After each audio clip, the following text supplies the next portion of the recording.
என்னென்ன ஆகமங்கள்? இல்லை, அது நான் அந்த அர்த்தத்தில் கேட்குறேன். எத்தனை பிரிவுகள் வருது? இப்போது பைபிளில் 2 பிரிவு, புதிய ஏற்பாடு, பழைய ஏற்பாடு. அப்போது பழைய ஏற்பாட்டில் எத்தனை பிரிவுகள் வருது?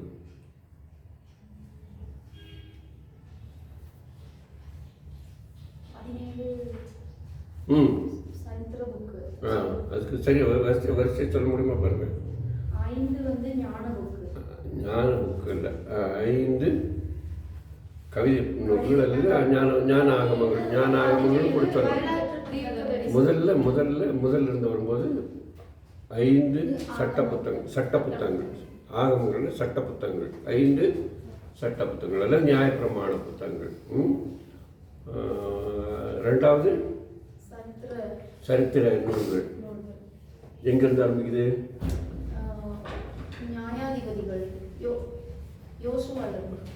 கரெக்ட். யோசுவா தொடங்கி எஸ்தர் வரைக்கும். சரி, 12. அப்புறம் 5 கவிதை நூல்கள் அல்லது ஞான இலக்கியங்கள் அல்லது கவிதைகள், செய்யுள் புத்தகங்கள், பொய்டிக்கல் புக்ஸ். எது? சங்கீதம், நீதிமொழிகள், பிரசங்கி, உன்னத பாட்டு. சரி, அடுத்து 17 தீர்க்க தரிசனம். 17 தீர்க்க புத்தகங்கள். அதில் 5 பெரிய தீர்க்க தரிசனம், 12 சிறிய தீர்க்க தரிசனம் நூல்கள். சரி, இப்போ நம்ம 2 பிரிவுகளை பற்றி பார்த்துட்டோம். நியாயப்பிரமாணம் என்று சொல்லக்கூடிய சட்ட புத்தகங்களும், அப்புறம் வரலாற்று நூல்கள் என்று சொல்லக்கூடிய இதிலிருந்து யோசுவா தொடங்கி எஸ்தர் வரைக்கும் உள்ள பாடங்கள் பார்த்துருக்கோம். இன்றைக்கு நாம் கவிதை புத்தகங்களை பார்ப்போம். குறிப்பாக இந்த இடையில யோபு பற்றி சொல்லியிருக்கேன். எந்த அளவுக்கு சொன்னேங்கிறது உங்களுக்கு தெரியுமான்னு தெரியல. இருந்தாலும் யோபுவிலிருந்தே நாம் தொடங்குவோம். சரியா? யோபு புஸ்தகம் ரொம்ப அழகான ஒரு புத்தகம். வேதாகமத்தில் 18வது புத்தகம். வேதாகமத்தில் 18வது புத்தகம். இந்த புத்தகத்தில் 42 அதிகாரங்கள் அடங்கியிருக்கிறது. 42 அதிகாரங்கள் இந்த புத்தகத்தில் அடங்கியிருக்கிறது. ரொம்ப முக்கியம். இதில் கிட்டத்தட்ட 1070 வசனங்கள் ஆக இது பிரிச்சிருப்பாங்க. ஆதியில் யோபு புஸ்தகத்தை எழுதும்போது என்ன செய்யலை? முதல் அதிகாரம் 2வது அதிகாரம் பிரிக்கலை. சரிங்களா? நான் சொன்னது போல் 12வது கிபி 12வது நூற்றாண்டில் தான் அதை பிரிவு செய்திருக்காங்க. ஆனால் இந்த யோபு புஸ்தகம் கிமுவில் எழுதப்பட்டது. புதிய ஏற்பாடும் வசனங்களாக பிரிக்கப்படலை. 12வது நூற்றாண்டுக்கு பிறகுதான் அவைகள் பிரிக்கப்பட்டன என்ற வரலாறு நான் உங்களுக்கு சொல்லியிருக்கிறேன். யோபு புஸ்தகம் நமக்கு மிக முக்கியமான கேள்விகளுக்கான பதிலை சொல்லுகிறது. அந்த ஃபேனை கொஞ்சம் போட முடியுமான்னு பாருங்க. ரொம்ப சின்ன அளவில் வச்சு. இந்த கேள்விகள் என்னன்னா, அப்படி இருக்கட்டும், நமக்கு தெரிஞ்ச கேள்விகள் தான். கடவுளுடைய பிள்ளைகள், கம்மி பண்ணுங்க சார், கடவுளுடைய பிள்ளைகள் அல்லது கடவுளுடைய மக்கள், கடவுளுடைய பிள்ளைகள் அல்லது கடவுளுடைய மக்கள் ஏன் துன்பத்தை அனுபவிக்கிறார்கள்?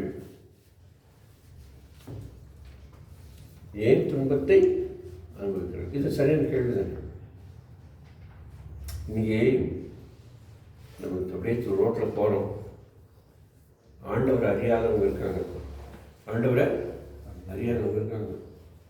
செழிப்பாக இருக்காங்க.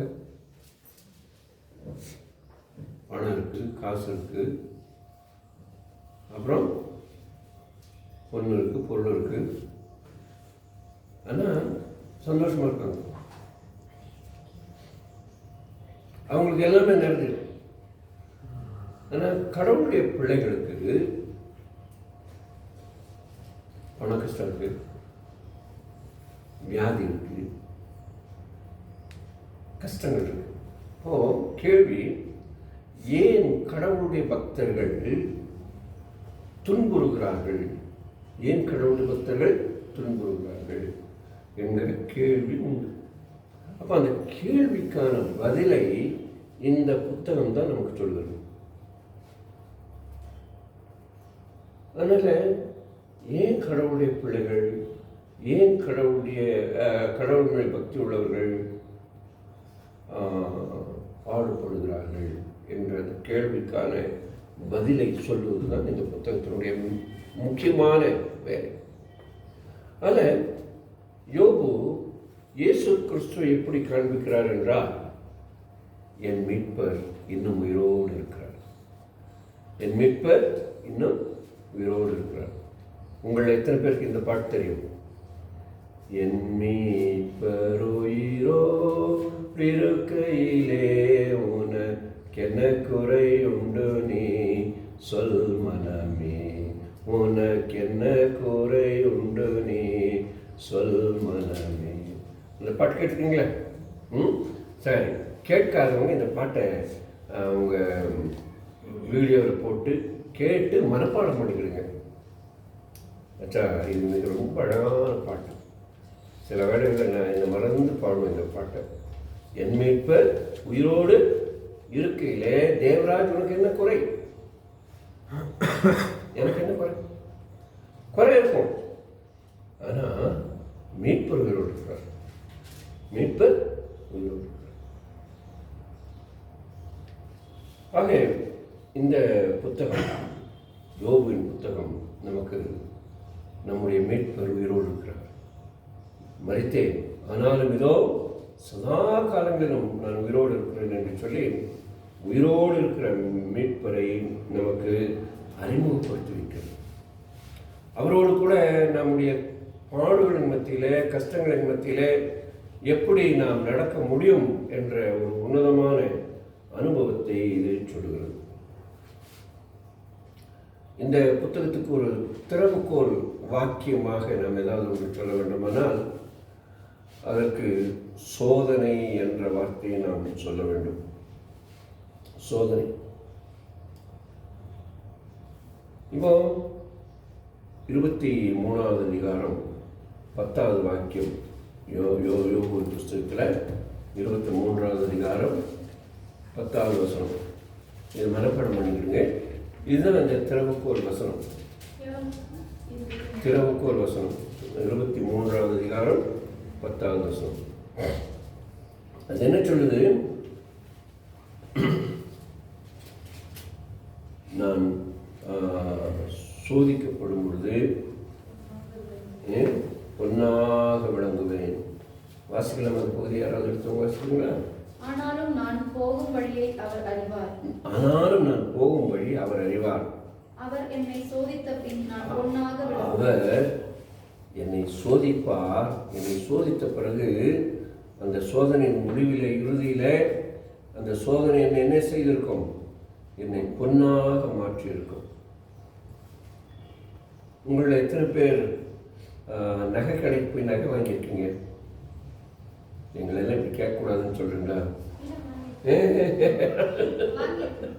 வாங்கியிருக்கீங்க. சரி, நான் வாங்கி வச்சிருந்த நகையை சில வேளைகள் அழுக்காயிடுச்சுன்னு சொல்லி அவங்க ஆசாரிகிட்ட கொடுக்கணும். கொடுத்துருக்கீங்களா? ஆசாரிகிட்ட கொடுத்துருக்கீங்களா? கொடுக்கல. உடஞ்சி போனது கொடுத்துருக்கீங்க. உடஞ்சி போனது கொடுக்கும்போது அவர் என்ன செய்வார்? நல்லா அந்த மெல்ட் பண்ணி அதை ஒட்ட வைப்பாங்க. அப்போது நீங்கள் மெல்ட் பண்ணி ஒட்ட வைக்கிறதுக்கு முன்னால் இருந்த கலருக்கும் அதுக்கு பிறகு இருந்த கலருக்கும் வித்தியாசம் பார்த்துருக்கீங்களா? அதனால் ஆக்சுவலி தங்கத்தை பற்றி சொல்லும்போது என்ன சொல்லுவாங்கன்னா, தங்கம் வெட்டி எடுக்கும்போது கறி மாதிரி தான் கிடைக்கும். கறியாக கிடைக்கும், நிறைய இருக்கும். அந்த அந்த இவ்வளோண்டு கிடைச்சா இவ்வளோண்டு தான் தங்கம் கிடைக்கும். அது என்ன செய்வாங்க, அந்த நெருப்பில் போட்டு போட்டு போட்டு போட்டு அதை சுத்தம் பண்ணி அந்த அழுக்கெல்லாம் எடுத்த பிறகு அது எப்படி இருக்கும், சுத்த பொண்ணாக மாறும்.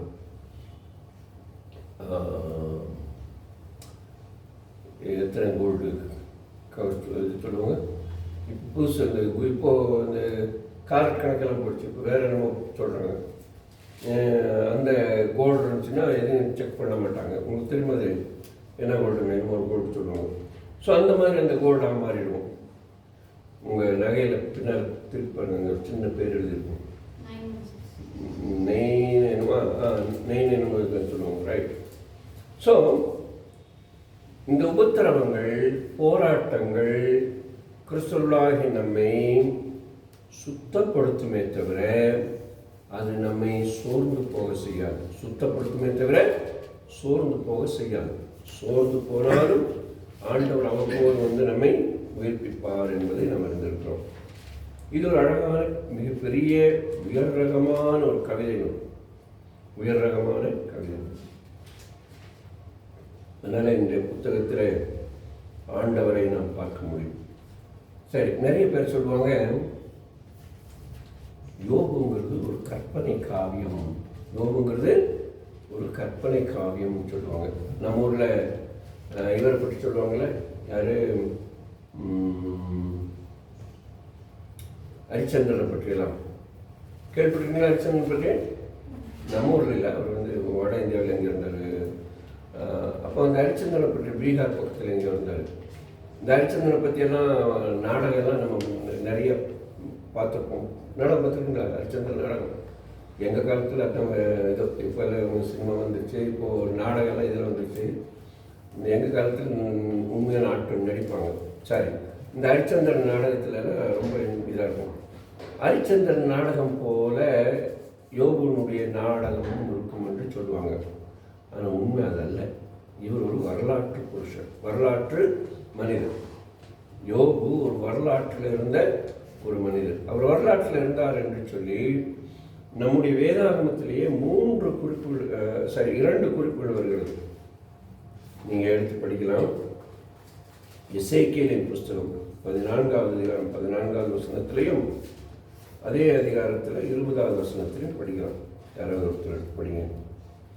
எசேக்கியேல் 14:14 20வது வசனம். அப்பொழுது நோவா, தானியேல், யோபு ஆகிய இம்மூன்று புருஷரும் அதன் நடுவில் இருந்தாலும் அவர்கள் தங்கள் நீதியினால் தங்கள் ஆத்துமாக்களை மாத்திரம் தப்புவிப்பார்கள் என்று கர்த்தராகிய ஆண்டவர் சொல்கிறார். நோவாவும் தானியேலும் யோபும் அதன் நடுவில் இருந்தாலும் அவர்கள் தங்கள் நீதியினால் தங்கள் ஆத்துமாக்களை மாத்திரம் தப்புவிப்பார்களே அல்லாமல் குமாரனை ஆகிலும் குமாரத்தியை ஆகிலும் தப்புவிக்க மாட்டார்கள் என்று ஜீவனை கொண்டு சொல்லுகிறேன் என்பதை கர்த்தராகிய ஆண்டவர் உரைக்கிறார். அதனால யோபுங்கிறவர் ஒரு உண்மையான வரலாற்று ஆள் என்பதை நாம் இதன் மூலமாக தெரிந்து கொள்கிறோம். அது மாத்திரமல்ல, இதில் நாம் படிக்கிற வேண்டியது என்னன்னா, என்னுடைய நீதியினால் என் மகனை நான் காப்பாற்ற முடியாது, என்னுடைய நீதியினால் என் மகளை நான் காப்பாற்ற முடியாது, என்னுடைய நீதியினால் என் தாயை காப்பாற்ற முடியாது, தந்தையை காப்பாற்ற முடியாது என்பது என் மனைவியும் கூட காப்பாற்ற முடியாது.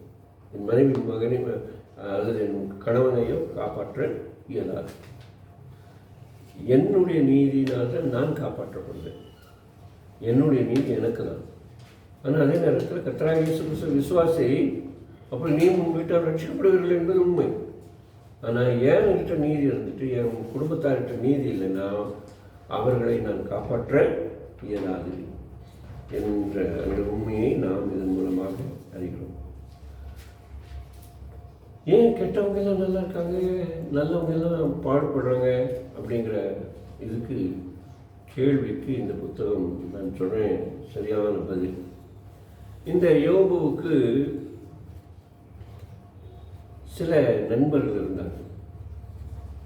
அதில் 3 பேருடைய பேர்கள் முன்னதாகவே வருகிறது. இடையிலே ஒருவர் வந்து சேருகிறார்.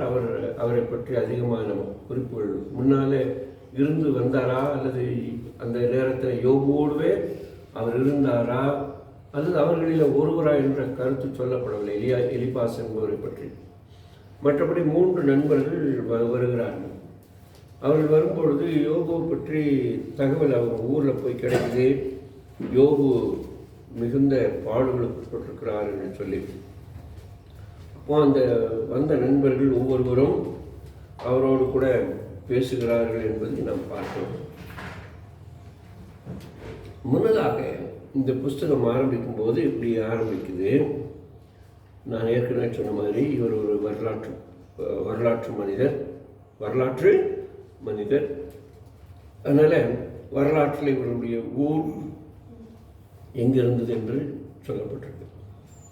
இப்போ இங்கே இருக்கிற நம்ம எல்லாருக்கும் ஒரு சொந்த ஊர் இருக்கு இல்லையா, அந்த ஊர் தான் முக்கியம்.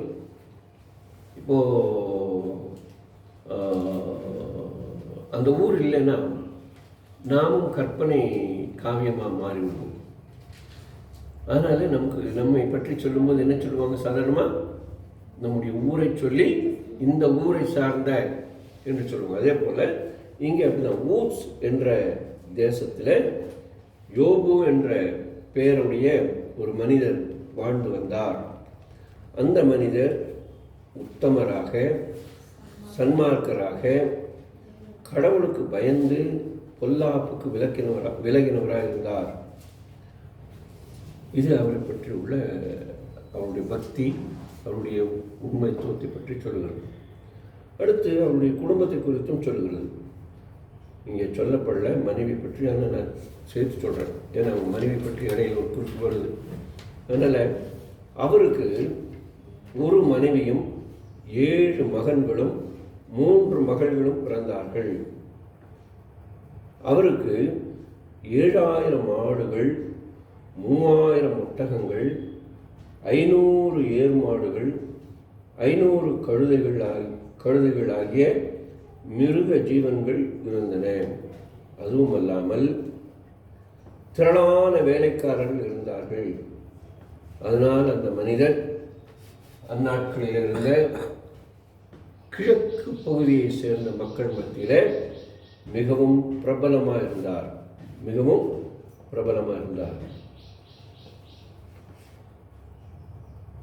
ஆக அவருடைய குடும்பம், அவருடைய சொத்து பின்னணி, அவருடைய செல்வம், செல்வாக்கு ரெண்டுமே அதில் அடங்கியிருக்கு. செல்வம்னு என்ன, செல்வாக்குன்னு என்ன சொல்லுங்க சார். செல்வம் என்ன, செல்வாக்குன்னு என்ன? செல்வம்னா பணம், அந்த மாதிரி பணம். செல்வாக்குனா புகழ், அந்த மாதிரி. செல்வம்னா நம்ம சேர்த்துற பொருள், நமக்கு இருக்கிறது. செல்வாக்குன்னா நம்முடைய பேருக்கு பின்னால் இருக்கிற நம்முடைய புகழ். சரிங்களா? ஆக இவைகள் அவருக்கு இருந்தன.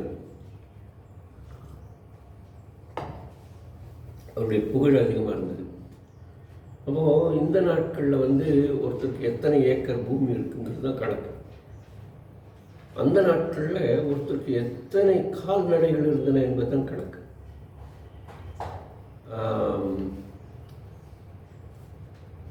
இங்கே இருக்கிற படுகர்கள்,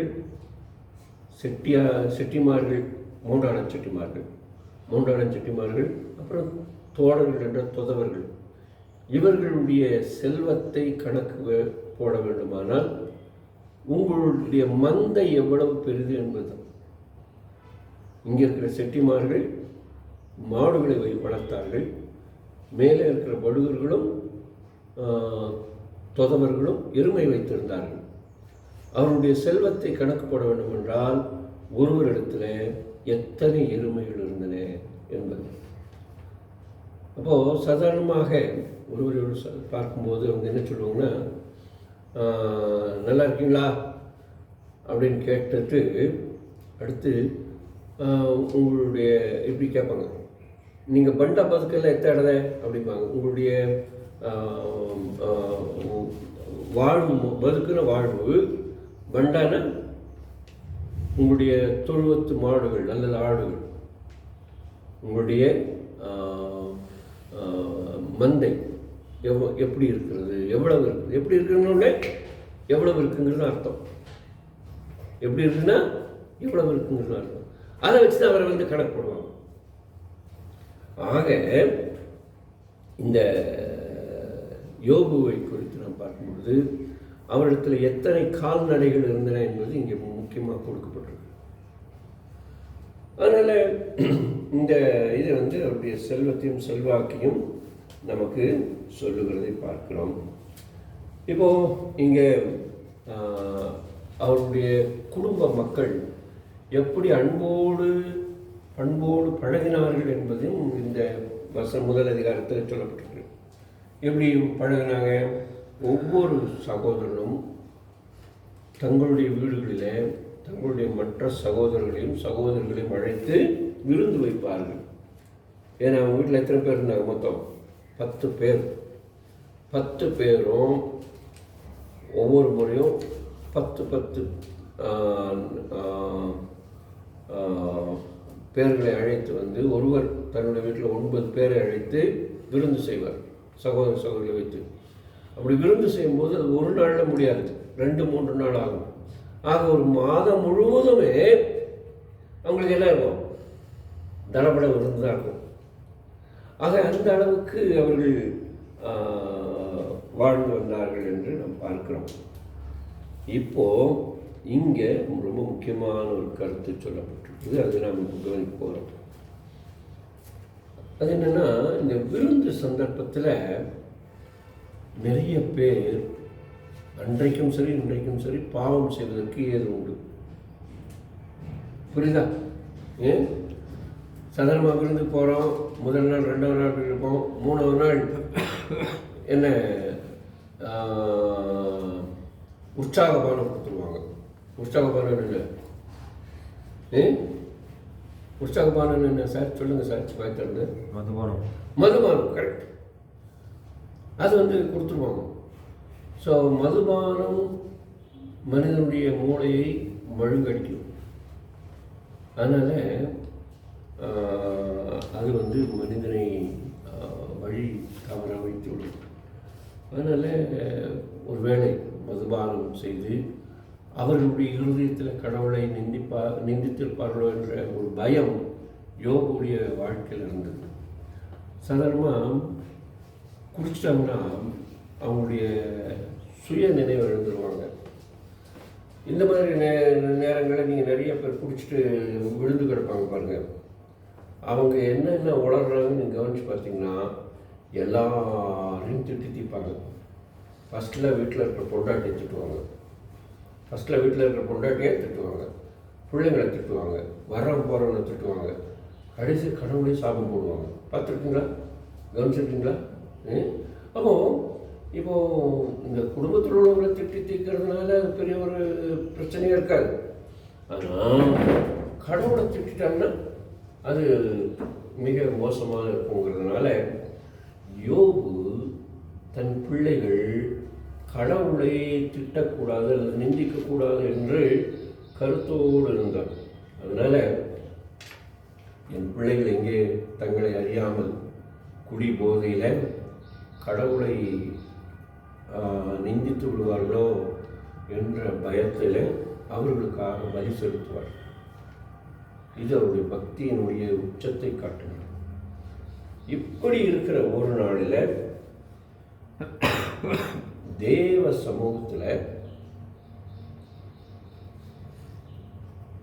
தேவபுத்திரர்கள் இருந்தார்கள். தேவபுத்திரர்கள் என்று இங்கே சொல்லுவது தேவதூதர்கள், தேவனுடைய தூதர்கள், தேவனுடைய பிள்ளைகள் இருந்தார்கள், தேவபுத்திரர்கள் இருந்தார்கள்.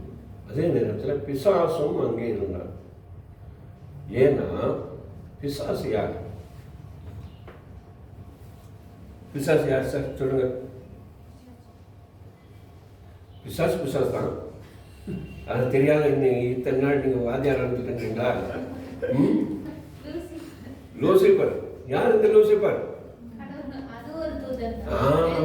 அப்படி சொல்லுங்க. அவரும் கடவுளால் படைக்கப்பட்ட ஒரு தூதன். தூதர்களின் கூட்டத்தில் 3/4 பங்கை கடவுளுக்கு விரோதமாய் கலகம் செய்து இழுத்து கொண்டு வந்தான். அதனால அவனுக்கு பேர் வந்து சாத்தான், சத்ரு, பிசாசு அப்படிங்கிற பேரெல்லாம் வந்துடுச்சு. உண்மையா இந்த இதை பற்றி நம்ம அந்த தியாலஜியில் நீங்கள் படிப்பீங்க. தூதரியல் படிச்சிருக்கீங்களா? அப்போ சொல்லி கொடுத்துருக்காங்களா? சரி. அப்போ இந்த பிசாசுக்கு தேவ சமூகத்தில் தேவனோடு உறவாடுவதற்கான இந்த நிலை, அதாவது நெருக்கமான உறவாடுவதற்கான நிலை இல்லைனாலும் அவனுக்கு அங்கே ஒரு போய் வருவதற்கான வாய்ப்பு உண்டு. அங்கே போனாலே அவன் தொல்லை தாங்க முடியாது. ஏன்னா யாராவது ஒருத்தர் வந்து குறை சொல்லிட்டு இருப்போம். யாராவது ஒருவனை பற்றி குறை சொல்லுவதே சாத்தானுடைய வேலை. பைபிளில் நீங்கள் நான் நினைக்கிறேன் சின்ன தீர்க்க புஸ்தகத்தில் சகரியா புஸ்தகத்தில் நினைக்கிறேன், அங்கே வந்து கடவுளுடைய சமூகத்தில் சகரியா பற்றி அவன் குற்றம் சொல்லுவான். அப்போது அங்கே சொல்லப்பட்டிருக்கு, கடவுள் உன்னை கண்டிப்பாராக தண்டிப்பாராகன்னு சொல்லப்பட்டிருக்கும். வேற ஒன்றும் சொல்ல என்ன. ஆக கடவுளுக்கு முன்னாலே நம்மை குற்றம் சொல்வதுதான் இன்றைக்கும் சாத்தானுடைய வேலை. அதனால் பயபக்தியாக வாழணும். கொஞ்சம் நம்ம பயபக்தி வாழாமல் நம்ம இஷ்டத்துக்கு நடந்தோம்னா உடனே ரிப்போர்ட் மேலே போயிடும். யார்? நம்ம ஃப்ரெண்டு, ஆண்டவருடைய எதிரி. இவனை போய் நீங்கள் உங்கள் பிள்ளைன்னு சொல்கிறீங்க. இவன் பண்ண கூத்து தெரியுமா? நேற்றுக்கு இந்த நேரத்தில் இத்தனை மணிக்கு பாருங்க, நீங்கள் பாருங்க, நான் போய் சொல்கிறேன் பாருங்க அப்படின்னு எல்லாம் கூட்டம் சொல்லுவோம். நம்முடைய உடை தீட்டாகக்கூடாது. நம்முடைய உடை தீட்டாகக்கூடாது. நம்முடைய உடை, நம்முடைய வஸ்திரங்கள், நம்முடைய நீதியின் வஸ்திரம் தீட்டாகக்கூடாது. அப்போ அங்கே பிரதான ஆசாரியனாகிய சகரியாவுடைய உடையில் அழுக்கு இருந்ததாக அவன் காட்டி காட்டி அவனை வந்து குற்றம் சொல்லிட்டு இருந்தான். ஸோ அந்த மாதிரி தேவனுடைய பிள்ளைகளுக்கு எதிராக பிசாசு, சத்ரு குற்றம் சாட்டுவான். அதுக்காக தான் நாங்கள் மேலே போகிறோம். அதுக்காக அங்கே போய் இப்போ அவர் யாரை சொல்கிறாரு? யோபு தான் குற்றம் சொல்கிறாரு. என்னன்னு சொல்கிறார் பாருங்கள், படிங்களேன், ரொம்ப இன்ட்ரெஸ்டிங்காக இருக்கும். தேவ சமூகத்தில் நேராக போகிறாங்க. தேவ சமூகத்தில் போய் அவன் நிற்கிறான். யார் நடுவில் நிற்கிறான்? மற்ற நல்ல தேவதூதர்கள் மத்தியில் நிற்கிறான், நடுவில் நிற்கிறான். அப்போது கடவுள் வந்து பார்த்துட்டே, எங்கடா வந்த? ஊர் சுற்றி வரையா? சரி, நான் இப்போ இப்படி கேட்குறேன். பழைய காலத்து சினிமா படங்களில் இந்த நாரதர்னு ஒருத்தர் வர்றார், பார்த்துருக்கீங்களா? கலகம் போட்டுருவேன் பார்த்துருக்கீங்களா? ஒரு வீடை மாதிரி ஒன்று அடிச்சுட்டு வருவான். அது மாதிரி அங்கே வந்து நிற்கிறான். அப்போது ஆண்டவர் வந்து கேட்குறாரு, நீ எங்கடா வந்த அப்படிங்கும்போது, நான் அப்படி ஊரெல்லாம் சுற்றுறேன் பாருங்க, பதில் சொல்கிறேன் பாருங்க. ஒரு நாள், 6வது வசனம், ஒரு நாள் தேவபுத்திரர்கள், தேவனுடைய பிள்ளைகள் ஆண்டவருடைய சன்னிதானத்தில் வந்து நின்றபோது சாத்தானும் அவர் நடுவிலே வந்து நின்றான். யார் நடுவில்? தேவபுத்திரர் நடுவில். எங்கே? தேவனுடைய சன்னிதானத்தில். அதற்கு கர்த்தர் சாத்தானை பார்த்து, நீ இங்கிருந்து வருகிறாய், நீ இங்கிருந்து வரைப்போ, நீ இங்கிருந்து வர. அவன் சொல்கிறான், நான் வந்து பூமி எல்லாம் சுற்றி அடிச்சுட்டு வரேன், பூமியெல்லாம் சுற்றி அடிச்சுட்டு வரேன். எவனா ஒருத்தன்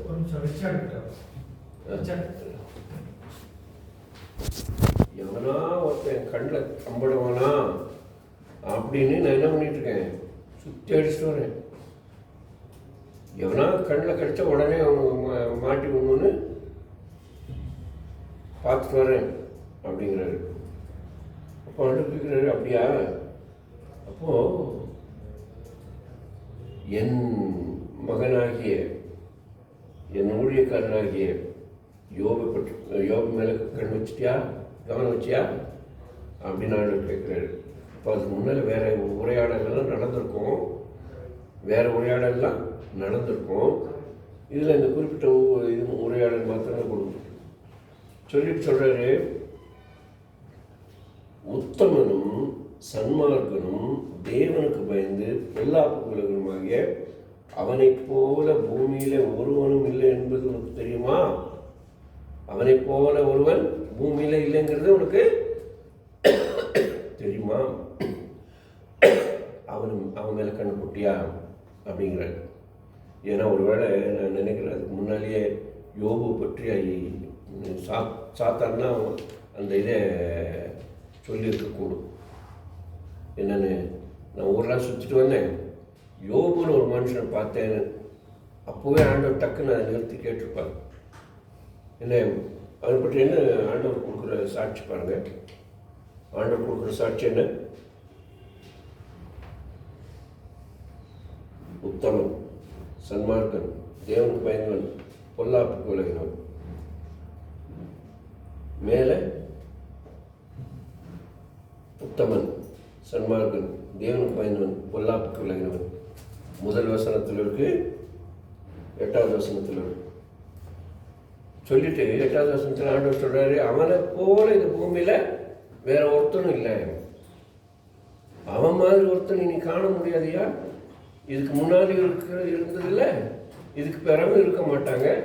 அப்படிப்பட்டவனை நீ பார்த்துருக்கியா அப்படிங்கிறாரு. அப்போ பிசாசு சொல்ற வார்த்தைக்கு வந்துங்களேன். பிசாசு என்ன சொல்றான்? அதற்கு சாத்தான் கர்த்தருக்கு விதித்திரமாக, நீங்க சும்மா அவன் வேலை இல்லாம உங்களுக்கு பயந்து நடக்கிறான், விஷயம் இல்லாமையா? அவனுக்கு என்ன விஷயம் இல்லாம உங்க மேல நம்பிக்கை வச்சிருக்கான்? நம்ம கேட்குற மாதிரி தான் என்ன கேட்குறான். நீங்க என்ன செஞ்சிருக்கீங்க? அவனையும் அவன் வீட்டையும் சுற்றி அவனுக்கு இருக்கிற எல்லா பொருளும் மேலேயும் நீங்க பாதுகாப்பு வச்சிருக்கீங்க. நீங்க அவனுக்கு நல்ல பாதுகாப்பு கொடுத்துட்டீங்க. நம்ம இவங்க கலெக்டர்மார்களுக்கு, எம்பிமார்களுக்கு, எம்எல்ஏமார்களுக்கு, நம்ம அரசியல் தலைவர்களுக்கு, அமைச்சர்களுக்கு ஜட்டு ஒய் அப்படின்னு எல்லாம் இது கொடுக்குறாங்களே பாதுகாப்பு. அது மாதிரியாக்க சொல்கிறாரு. நீ அவன் மேலே என்ன ஜட்டு ப்ளஸ் பாதுகாப்பு கொடுக்கலையா? ஜட் ப்ளஸ் பாதுகாப்பு கொடுக்கலையா? புல்லட் வந்தால் கூட புல்லட்டை தாங்குற இதை அவனுக்கு நீ கொடுக்கலையா அப்படின்னு கேட்குறாரு. அப்போ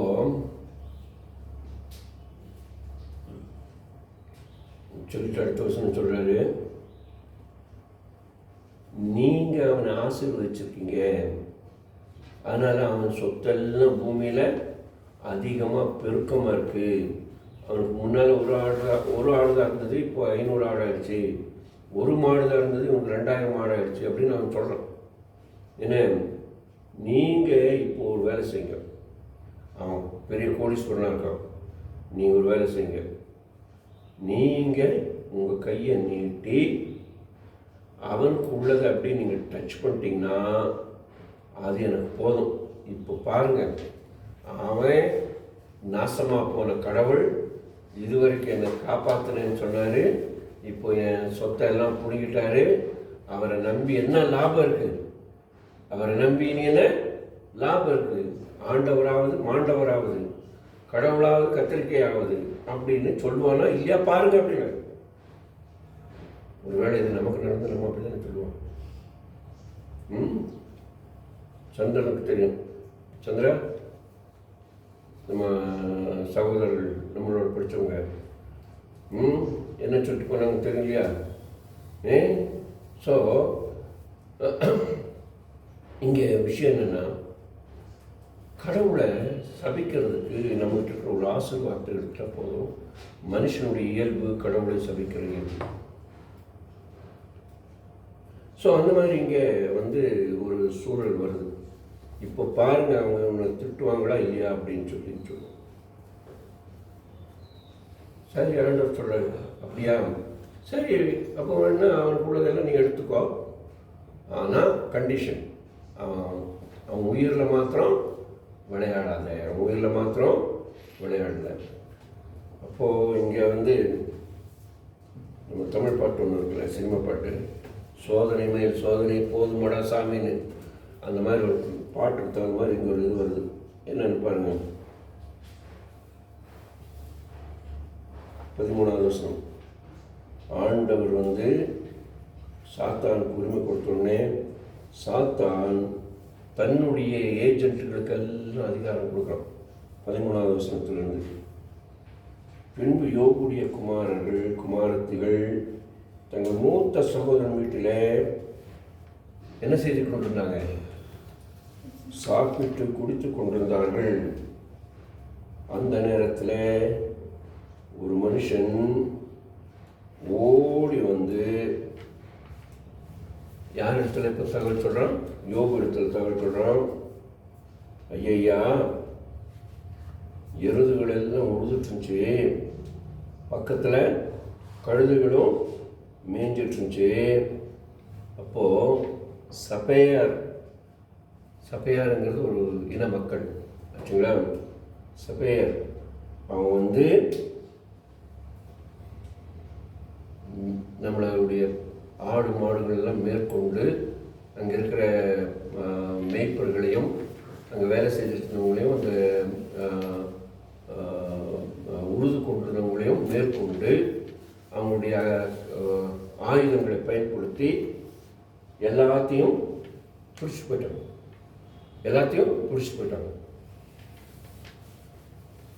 இன்றைக்கி நமக்கு அதெல்லாம் நமக்கு புரியாது. இன்றைக்கி இருக்கிற நமக்கு இதெல்லாம் புரியாது. சுருக்கமாக சொல்லணும்னா, இந்த நாட்களில் நம்ம காரில் போகிறோம்னு வச்சுங்களேன், சில இடங்களில் யாராவது ஒருத்தர் லிஃப்ட் கேட்டு நம்மளை இறக்கி விட்டு கார் எடுத்து போகிறாங்க. கேள்விப்பட்டிருக்கீங்களா? சமீப காலங்களில் நம்ம சொந்த காரில் போயிட்டுருப்போம், எங்கேனாவது லிஃப்ட்டுன்னு கேட்பாங்க. நம்ம மனசிறங்கி லிஃப்ட் கொடுப்போம். கொஞ்ச தூரம் போனோம்னா அவன் என்ன செய்வான்? மிளகா பொடி தூவியோ அல்லது கத்தியை காமிச்சோ என்ன பண்ணிடுறோம்? நம்மளை இறக்கி விட்டு நம்ம வண்டி அவன் எடுத்து போயிடுவோம். நியூஸ்லாம் பார்ப்பீங்க, உங்கள் இதில் தான் வருது, நிறைய படிக்கிறீங்களா நியூஸ் தெரியுமா? அந்த மாதிரி அதே மாதிரி இப்போ நம்ம வண்டிகளை அப்படி எடுத்துகிட்டு போகிறாங்க. ஆனால் அந்த காலத்தில் போருக்கு ஆற்றை வெட்டி வீழ்த்திட்டு இதெல்லாம் கொண்டு போயிடுவாங்க. அப்படி பார்க்கும்போது எல்லாரையும் கொண்டுட்டு இந்த ஆடு மாடுகளை மாத்திரம் எடுத்துக்கிட்டு போகிறாங்க. அப்போ அவன் சொல்கிறான் பாருங்க, அவன் அதை சொல்கிறான் பாருங்க, 15வது வசனத்தில், வேலையாட்களையும் பட்டயத்தால் கத்தியால் வெட்டி போட்டார்கள். நான் மட்டும் தப்பிச்சு வந்துட்டேன்.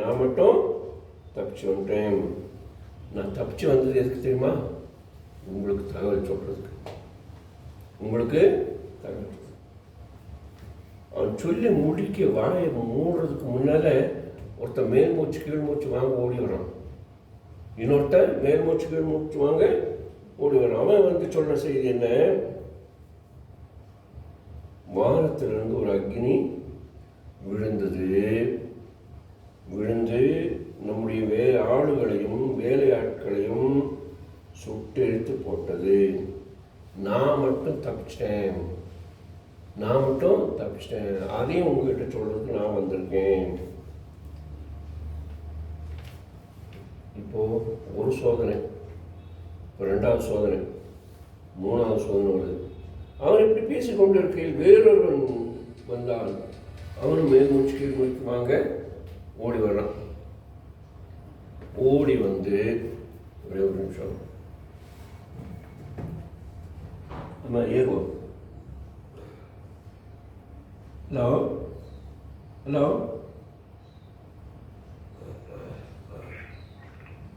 ஹலோ ஏன் கிளாஸுக்கு இல்லை?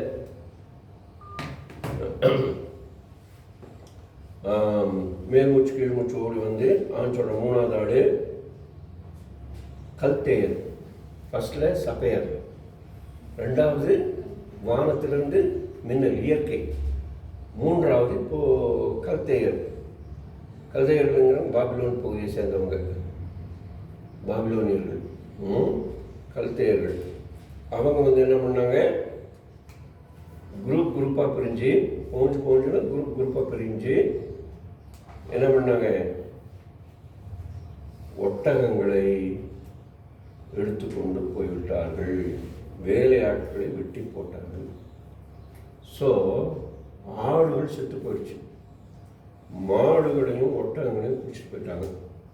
இப்போ இவர் மட்டும்தான் தப்பிச்சு வந்திருக்கிறாரு. இப்போ 4வது சோதனை.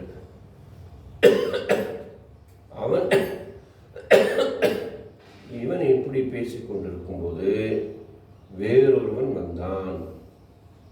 அவன் என்ன சொல்றான் பாருங்க, உங்கள் மகன்களும் மகள்களும் தங்களுடைய மூத்த சகோதரன் வீட்டிலே உண்டு குடித்து கொண்டிருக்கும் பொழுது வனாந்தரத்தின் வழியாக ஒரு பெரிய காற்று, வனாந்தரம்னா பாலைவனம், வனாந்தரம்னா பாலைவனம், வனாந்தரம்னா இது வரைக்கும் என்ன நினச்சிருக்கீங்க? நான் என்ன யோசிச்சேன் தெரியுங்களா, ஒரு காலத்தில் முதல் பைபிள் படிக்கும்போது ஃபாரஸ்ட் தான் நினச்சேன். ஆனால் இங்கே வனாந்தரம்ங்கிறது ஃபாரஸ்ட் அல்ல, இது பாலைவனம். ஸோ பாலைவனத்திலிருந்து ஒரு என்ன நடந்தது, ஒரு பெரும் காற்று வருது. என்ன அந்த பெரும் காற்று அந்த வீட்டில் மோதி அடித்து 4 பக்கமும் அந்த காற்றடிச்சிடும். 4 பக்கம் காற்றடிச்சதுன்னு என்ன அர்த்தம்? சுழல் காற்று. சுழல் காற்று பார்த்துருக்கீங்களா? இப்போ எல்லாம் உங்கள் கையிலெல்லாம் ஃபோன் இருக்கிறவங்க சுழல் காற்று எப்படி இருக்கும் பார்த்துருப்பீங்கன்னு நினைக்கிறேன். என்ன சுழல் காற்று சுற்றி அடிக்கும். சுற்றி அடிக்கும்போது இந்த வீடு அப்படியே தூக்கி பறந்து போயிடும். எந்த மாதிரி வீடானாலும் பறந்து போயிடும். ஸோ சொல்கிறாரு, சுழல் காற்று அடித்து அந்த வீடு இடிஞ்சு போய் உங்கள் பிள்ளைங்க பேர பிள்ளைங்க எல்லாம் மேலே விழுந்து எல்லாரும் செத்து போனாங்க. நான் மட்டும் எப்படியோ தப்பிச்சு படைச்சி இந்த விஷயத்தை உங்களுக்கு சொல்லும்படி வந்திருக்கிறேன். இப்போ இந்த மாதிரி இருக்கும். ஒரு இடி மாத்திரல, எத்தனை இடி. அங்கே ஒரு இடி இடிஞ்சது, அந்த ஆடுகள் செத்து போயிடுச்சு, ஒரே இடியில் போயிடுச்சு. ஆனால் இவருக்கு எத்தனை இடி பாருங்க, எத்தனை இடி சொல்லுங்கள். இவருக்கு எத்தனை இடி வந்துச்சு? 4 இடி. சாதாரணமாக சொல்லுவாங்க மற்ற இடத்துக்கு 2 இடின்னு, 2 பக்கம் இடி. இவருக்கு 4 பக்கம் இடி, சுற்றி சுற்றி இடி.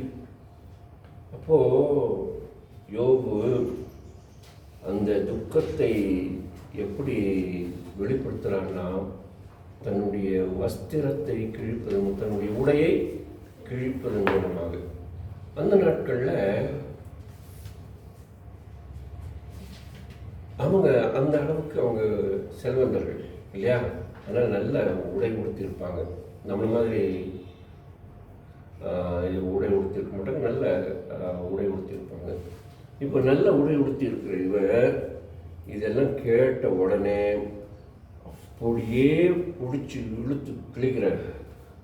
அப்படியே பிடிச்சி இழுத்து கிழிக்கிறார். நம்ம ஊரில் கூட நான் பார்த்துருக்கேன், சில வேளைகளில் யாராவது செத்துட்டாங்கன்னா ஆண்களும் சரி பெண்களும் சரி முதல்ல என்ன செய்வாங்க, 2 கையை வச்சு தலையில் அடிப்பாங்க. பார்த்துருக்கீங்களா? 2 கையை வச்சு தலையில் அடிப்பாங்க. அப்புறம் திரும்ப 2 கையை வச்சு மாற அடிப்பாங்க. அப்புறம் அப்படியே அவங்க கோபத்தை வெளிப்படுத்துறதுக்கு என்ன செய்வாங்க, இந்த பட்டன் அப்படி போகிற மாதிரி கிழிச்சு விடுவாங்க.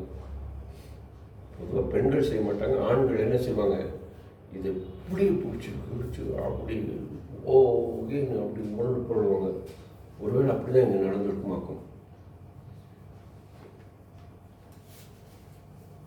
இந்த காட்சி வந்து உச்சகட்டமான அந்த சோகத்தினுடைய வெளிப்பாடு, உச்சக்கட்டமான சோகத்தின் வெளிப்பாடு. சோகத்தில் அவர் அழுகிறார். என்னென்ன அழுதாருங்கிறது நமக்கு சொல்லப்படலை. ஆனால் ஒரு வார்த்தை மாத்திரம் அவங்க சொல்லப்பட்டது. அவர் சொல்கிறாரு, நான் இப்போ இவ்வளோ சொத்தெல்லாம் போயிடுச்சு, என் வயிற்றில் பிறந்த குழந்தைங்கள்லாம் செத்து போயிடுச்சு. ஆனால் இப்போ நான் எப்படி இருக்கேன், கிட்டத்தட்ட நிர்வாண நிலைமைக்கு வந்துட்டேன். நான் எப்படி வந்தேனோ அப்படி தான் இருக்க போகிறேன். அதான் சொல்கிறாரு, நிர்வாணியாய் தாயின் கர்ப்பத்திலிருந்து வந்தேன், நிர்வாணியாய் அவ்விடத்துக்கு திரும்புவேன். இதெல்லாம் எனக்கு கொடுத்தது கர்த்தர். இப்போ அதுதான் முக்கியம். இந்த அக்னாலேஜ்மெண்ட், என்னது acknowledgement, what god has done for him is important. So கடவுள் தான் எனக்கு இதெல்லாம் கொடுத்தாரு. இப்போ கடவுள் அவருக்கு விருப்பமானபடி எடுத்துக்கிட்டார். அதனால் நான் அவரை நொந்துக்கிறது இல்லை. எனக்கு துக்கம் இருக்குது,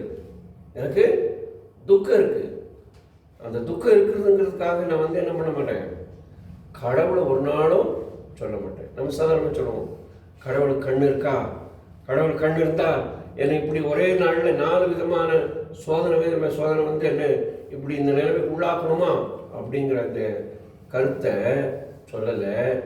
மாறாக கர்த்தருக்கு ஸ்தோத்திரம். இது அவருடைய பக்தியினுடைய உச்சத்தை காட்டுது. யாரும் அப்படி செய்ய மாட்டாங்க. பெரிய பெரிய விசுவாசிகள், ஊழியக்காரர்கள் சொல்லுகிறவங்கள சொல்ல மாட்டாங்க. தங்களுடைய அந்த இழப்பினுடைய அந்த இதை வெளிப்படுத்துவாங்க, ஏதோ ஒரு விதத்தில் வெளிப்படுத்துவாங்க. அதை வெளிப்படுத்திட்டார். எப்படி? உடைய கிழிக்கிறது மூலமாக வெளிப்படுத்திட்டாரு. ஆனால் வாயிலிருந்து அதை வெளிப்படுத்த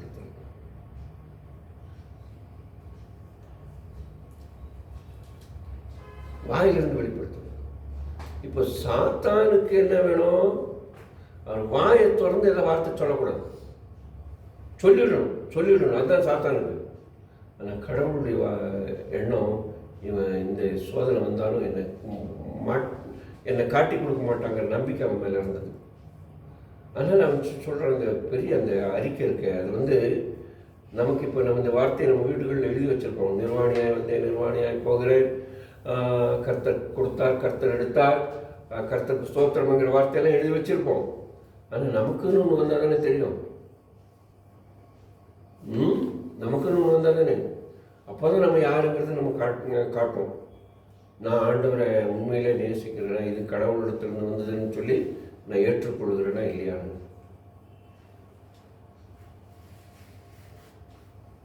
சில வேளைகளில் சிலர் இருப்பாங்க, எப்படா இதெல்லாம் நான் கைவிட்டு போவோம், நான் இருப்பேன், யார் எப்போ செத்து போகிறாங்க மண்டை போடுவாங்கன்னு காத்திருக்கேங்கிறவங்க இருப்பாங்க. அந்த அர்த்தத்தில் சொல்ல, பொதுவாக இயற்கையில் இந்த மாதிரி ஒரு நிலை பாருங்கள். பிள்ளைங்கள்லாம் செத்து போனோம். 10 பிள்ளைங்க இருந்தாங்க, 10 பிள்ளைங்களும் இறந்து போயிட்டாங்க. ஒரு பிள்ளை இருந்தாலே பெரிய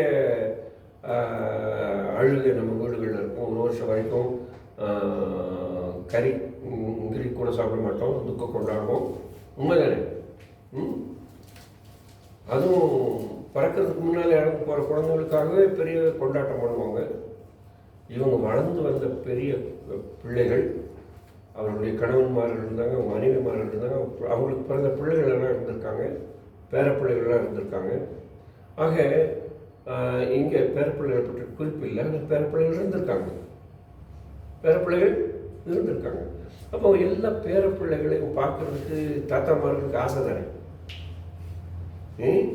அப்பா ஆயிட்டோம்னா நமக்கு அடுத்த மகன் கல்யாணம் பண்ணும்போது அடுத்த வருஷத்துல என் மகளுக்கு ஒரு குழந்தை பிறக்காதா, நான் தூக்கி கொஞ்சுவேனா அப்படிங்கிற எண்ணம் தான் இருக்கும். ஏன்னா அப்பா அம்மாருங்க பிள்ளைய கொஞ்ச நாட்கள் இருக்கிற அந்த சுகம் பேரப்பிள்ளைய கொஞ்சிற போது கூடுதலாக இருக்கும். ஆச்சுங்களா? அதனால இப்போ அப்படி இருக்கும்போது இந்த பெரிய இழப்பு தாங்க முடியாத இழப்பு தானே. ஸோ இங்கே கவனிக்க வேண்டிய விஷயம், யோபு தன் நாவை திறந்து, தன் வாயை திறந்து ஒரு வார்த்தை கடவுளுக்கு எதிராக சொல்லவே இல்லை. ஆண்டவருக்கு ஸ்தோத்திரம், ஆண்டவருக்கு ஸ்தோத்திரம். அடுத்து அதிகாரத்தில் அடுத்த கடைசி வசனத்தில் இவை எல்லாவற்றிலும் யோபு என்ன செய்யலை? பாவம் செய்யவில்லை, கடவுளை குறை சொல்லவும் இல்லை. நீங்களும் நானும் வந்தால் கடவுளை தான் குற்றம் சொல்லியிருப்போம். உண்மையில் இந்த மாதிரி ஒரு பெரிய ஆபத்து வந்துச்சுன்னா, என்ன கடவுளுக்கு இத்தனை நாள் ஊழியர் செய்கிறேன், கடவுளுக்கு என் மேலே கண் இருக்கா, மூக்கு இருக்கா, வாய் இருக்கா அப்படின்னு கடவுளை நொந்து தீர்த்திருப்போம். ஆனால் கடவுளை அவன் நொந்து கொள்ளவே இல்லை.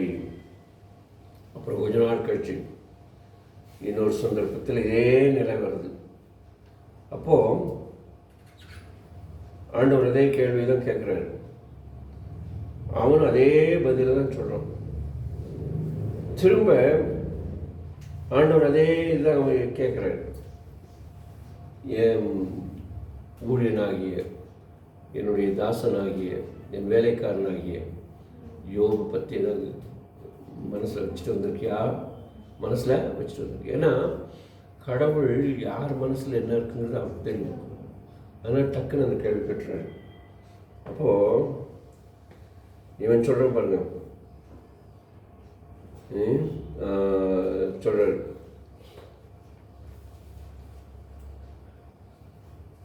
ஆண்டவர் சொல்கிறாரு, டேய் நீ என்னை தொந்தரவு பண்ணதுனால இல்லைண்டா அவனை நிர்மூலமாகும்போது நான் செஞ்சுட்டேன். ஆனால் இன்னும் அவன் வாயை திறந்து என்ன ஒரு வார்த்தை கூட சொல்ல. 2வது வசனம் படிச்சு பாருங்களேன், 3வது வசனம். அப்பொழுது கர்த்தர் சாத்தானை பார்த்து, நீ என் தாசனாகி யோபின் மேல் கண் வைத்தாயோ? உத்தமன், சன்மார்கன், தேவனுக்கு பயந்தவன், பொல்லாப்புக்கு விலகனுமாகிய அந்த மனுஷனைப் போல பூமியிலே ஒருவனும் இல்லை. ஆனால் காரணமே இல்லாமல், முகாந்திரம்னு காரணமே இல்லாமல் அவனை நிர்மூலமாக்கும்படி நீ என்னை தூண்டிவிட்டதினால் அவன் இன்னும் தன் உத்தமத்தில் உறுதியாக நிற்கிறான் என்பதை அறிந்து கொள். அவனுடைய உத்தமம் என்ன? அவன் வாயை திறந்து கர்த்தரை சபிக்கவில்லை, கர்த்தருக்கு ஸ்தோத்திரம் செய்தான். இதுதான் அவனுடைய உத்தமம். பாவம் செய்யவில்லை நம்ம. அப்போது அவன் திரும்ப சாத்தான் திரும்ப அதே பழைய கதையை சொல்ல பாருங்க.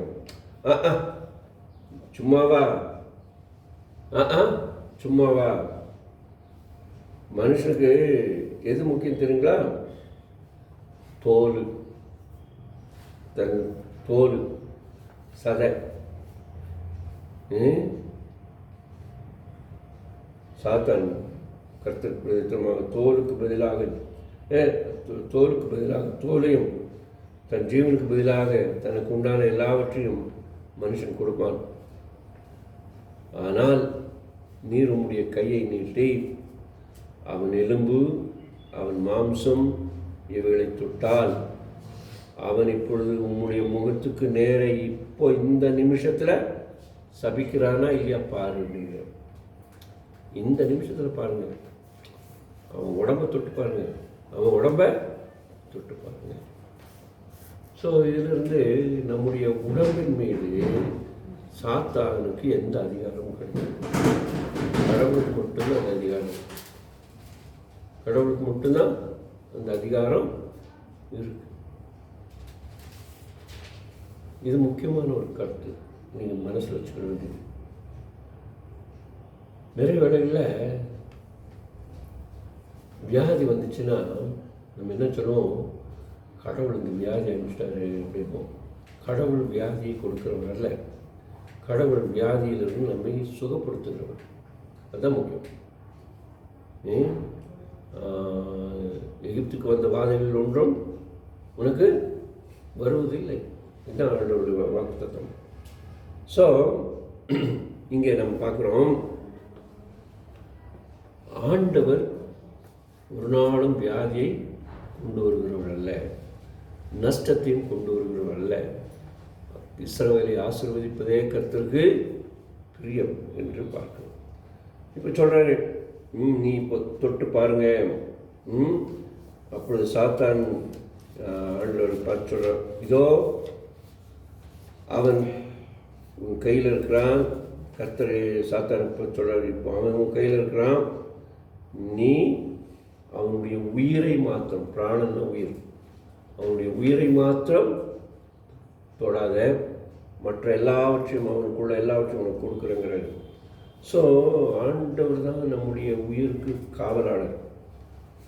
நம்முடைய உயிருக்கு யார் காவலாளர்? ஆண்டவர் தான். இந்த ஆத்மாவுக்கும் ஆவிக்கும் யார் காவலாளர்? ஆண்டவர். நம்முடைய இந்த உடலுக்கும் அவர் தான் காவலாளர்.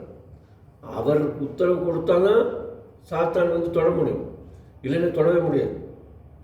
அதனால் இங்கே சாத்தானுக்கு ஒரு பெர்மிஷன் வேணும். அந்த பெர்மிஷனுக்காக கேட்குறான். இப்போ ஆண்டவர் பெர்மிஷன் கொடுக்குறாரு. பெர்மிஷன் கொடுக்கும்போது அங்கே சொல்கிறாரு, தப்ப விடு என்றார். அப்பொழுது சாத்தான் கர்த்தருடைய சந்நிதியை விட்டு புறப்பட்டு போன பின்பு அவனுடைய உள்ளங்கால் முதற்கொண்டு அவனுடைய உச்சம் தலை வரைக்கும் கொடிய பருக்களால் வாதித்தான். பருக்கள் என்ன? சின்ன சின்ன புண்ணுகள். என்ன, ஒரு வேளை அந்த நாட்களில் சொறி நோயின்னு ஒரு நோய் வந்துச்சு. யாருக்கெல்லாம் தெரியும் தெரியல. சொறி பிடிக்கும், அப்படியே உடம்பு அப்படியே சொல்லிக்கிட்டே இருப்பாங்க. இதனுடைய தாக்கத்தை தாங்க முடியாமல் இந்த நான் பார்த்துருக்கேன், சரட்டை குச்சியில் வச்சுட்டு இருப்பாங்க. அந்த மாதிரி ஒரு தோல் சம்பந்தமான வியாதியை இங்கே யோபுக்கு பிசாசு கொண்டு வந்துடுறான். அப்படி கொண்டு வரும்போது அவன் என்ன செய்கிறான்னா, ஏதோ ஒரு தோலை எடுத்து, அதாவது சிரட்டை எடுத்து, ஓட்டை எடுத்து தன்னை சுரண்டிக்கிட்டே இருப்பான். அப்படி சுரண்டும் போது என்ன ஆகும், அதிலிருந்து ரத்தம் அழியும். ரத்தம் அது அந்த காயம் ஆகிடுச்சுன்னா, காயாமல் இருக்கும்போது என்ன ஆகும், திரும்ப திரும்ப சுரண்டிகிட்டே இருக்கும்போது சீழ் பிடிச்சிடும். சீழ் பிடிச்சி சீழ் வழிஞ்சிட்ருக்கும். ஒருவேளை குஷ்டரோக சம்பந்தமான வியாதியாங்கிறது எனக்கு தெரியாது. ஆனால் ஒரு விதமான அருவருக்கத்தக்க வியாதி அவனுக்கு வந்துடுது. அருவருக்கத்தக்க வியாதி வந்துடுது. அந்த வியாதி வரும் பொழுது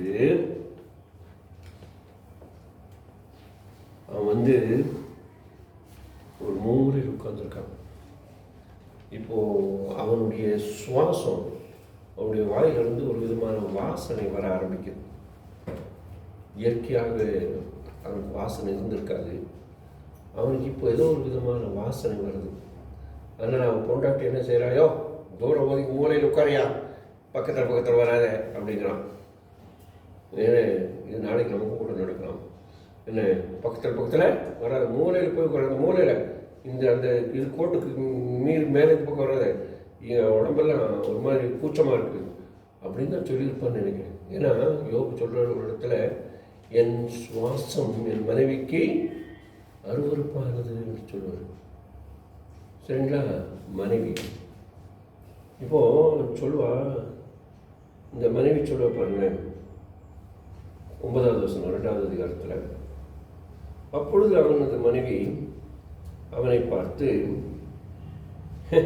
இன்னுமா உயிரோடு இருக்கீங்க, இன்னுமா உயிரோடு இருக்க, உயிரோடு இருக்கணும் அவசியமா, உயிரோடு இருக்கணும்னு அவசியமா? என்ன கொடுமை இல்லை?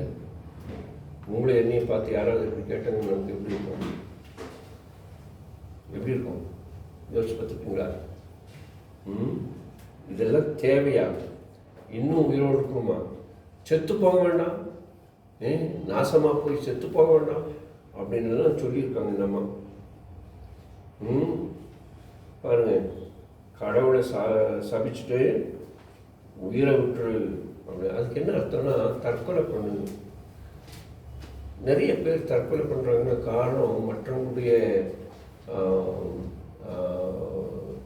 வாயிலிருந்து வர்ற கடுமையான வார்த்தைகள், மற்றவருடைய வாயிலிருந்து வர கடுமையான வார்த்தைகள். இதிலிருந்து நாம் என்ன பாடம் கற்றுக்கொள்ள வேண்டும்னா, நாம் யாரையும் எவரையும் நம்முடைய வாயினால் கடுமையாக திட்டக்கூடும். குறிப்பாக குடும்பத்து மக்களுக்கு. ஒருவேளை நம்முடைய குடும்பத்தில் நம்முடைய கணவனார் வேலை செய்யாதவராக இருக்கலாம், நம்முடைய மனைவி வேலை செய்யாதவராக இருக்கலாம். இங்கே பாரமாக வந்து உட்கார்ந்துருக்கு அப்படின்னு சொல்லக்கூடாது. நம்முடைய அம்மாமார்களை எப்படி சொல்லக்கூடாது, நம்முடைய அப்பாமார்களை எப்படி சொல்லக்கூடாது. ஒரு குறிப்பிட்ட காலத்துக்கு பிறகு அவங்கள ஒன்றும் செய்ய முடியாமல் இருக்கும். போய் என் தலையில் விழுந்திருக்கேன், எங்கேயா போய் சாக வேண்டியது தானே அப்படின்லாம் சொல்லக்கூடாது. நிறைய பேர் அதனால தான் தெருவில் படுத்திருக்காங்க. நிறைய பேர் தெருவில் படுத்திருக்கு காரணம் அப்படி தான் குடும்பத்தில் பிள்ளைகள். ஸோ இங்கே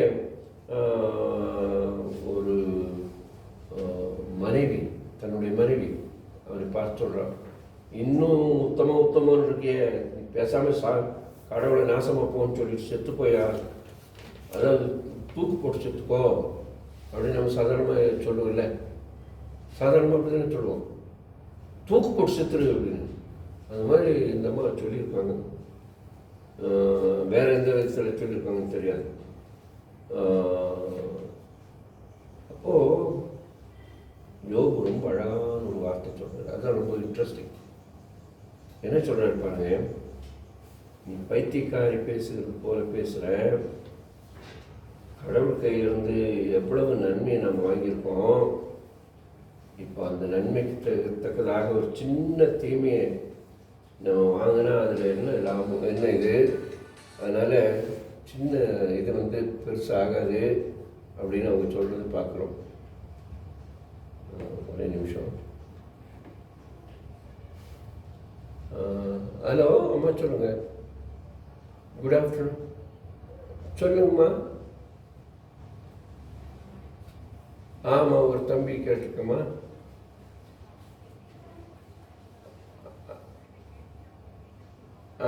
அது நானே ஆக்சுவலி அவங்களுடைய டிசியும் இதையும் அனுப்பிச்சிருக்கேன் பாருங்கள். டிசி கேட்டாங்க, அதில் ஃபோர்த்துன்னு தான் இருக்குது. ஆமாம், ஆக்சுவலி அவன் 8th வரைக்கும் படிச்சிருக்கிறதாக அவன் சொல்கிறான். ஆனால் ஸ்கூலில் அவங்களுக்கு 4th வரைக்கும் தான் கொடுத்துருக்காங்க. ஏன்னா இங்கே அவங்கெல்லாம் ட்ரைபிள்ஸு, அதில் அந்த ட்ரைபிள் பாய்க்கு 4th தான் கொடுத்துருக்காங்க. அதனால் 4th வச்சு தான் செய்யணும்னு நினைக்கிறேன். நான் உங்களுக்கு இப்போ டெக்ஸ்ட் பண்ணுறேம்மா, டெக்ஸ்ட் பண்ணுறேன்.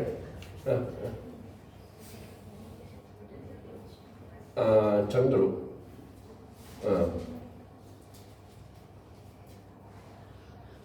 கூடலூர் தான்.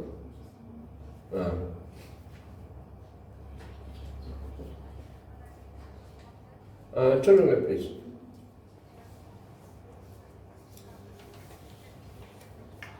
அனுப்பியிருக்கேன், நான் அனுப்பியிருக்கேன்.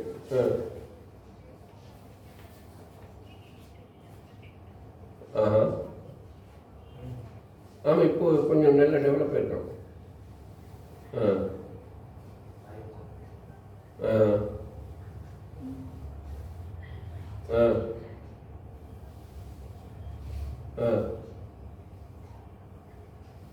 சரி.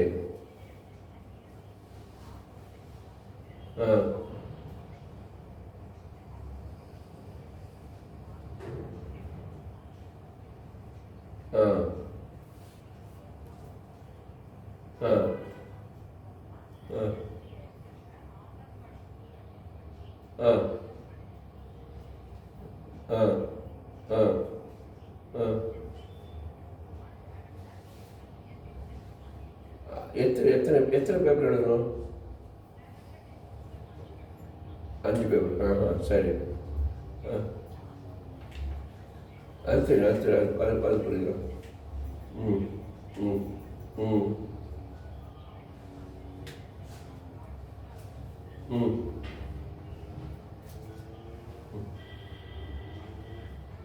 ம் ம் ஓ குட். தமிழ் தான் வேணும்.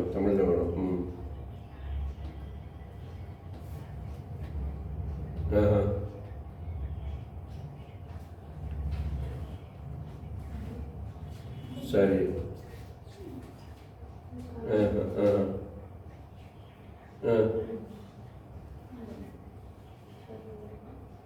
ஓ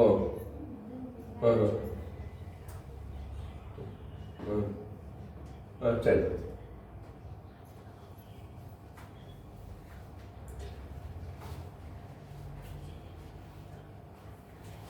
ஆ ஆ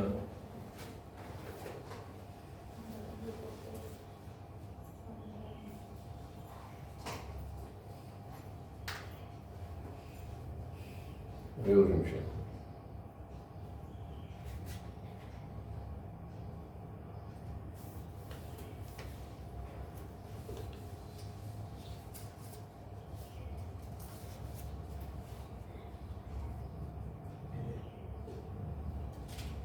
சொல்லுங்கம்மா. ஹலோ.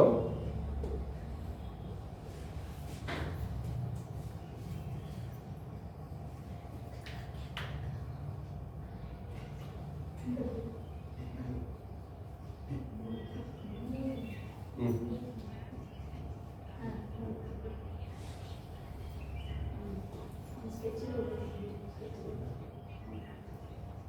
சரி சரி. ஆ ஆ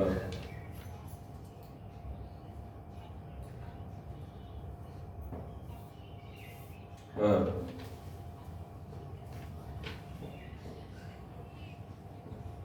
ஓ சரி சரி. ம்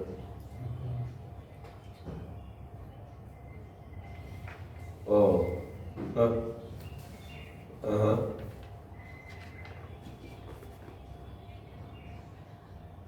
ஆஹா ஆ சரி. ஆஹா ஆ ஆஹா ஆ ஆ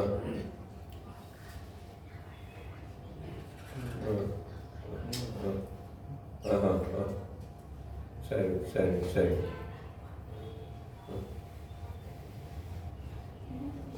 ஆ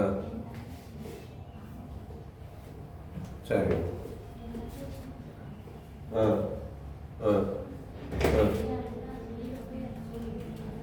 சரி. ம் ம் ஆஹா ஆஹா ஆஹா டவுன்லோட் பண்ணுறீங்க. ம் சரி சரி சரி. இது பேமெண்ட் எப்படி இன்ட்ரெஸ்ட் வச்சா இல்லை?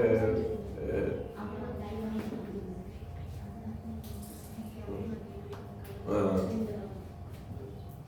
ம் ஆ ஆ சரி சரி சரி. ம்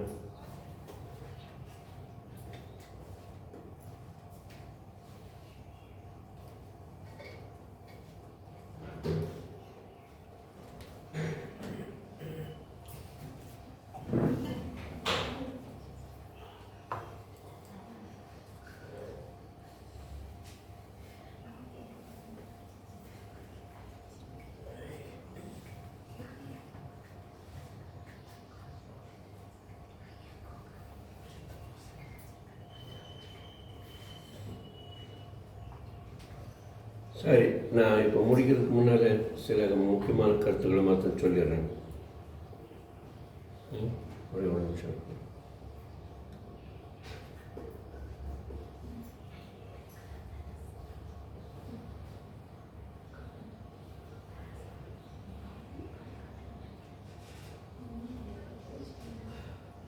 ஆமாம், நானே உங்களை ஒரு 15 நிமிஷம் கழிச்சு கூப்பிட்றேன். இப்போ ஒரு கிளாஸில் இருக்கேன்.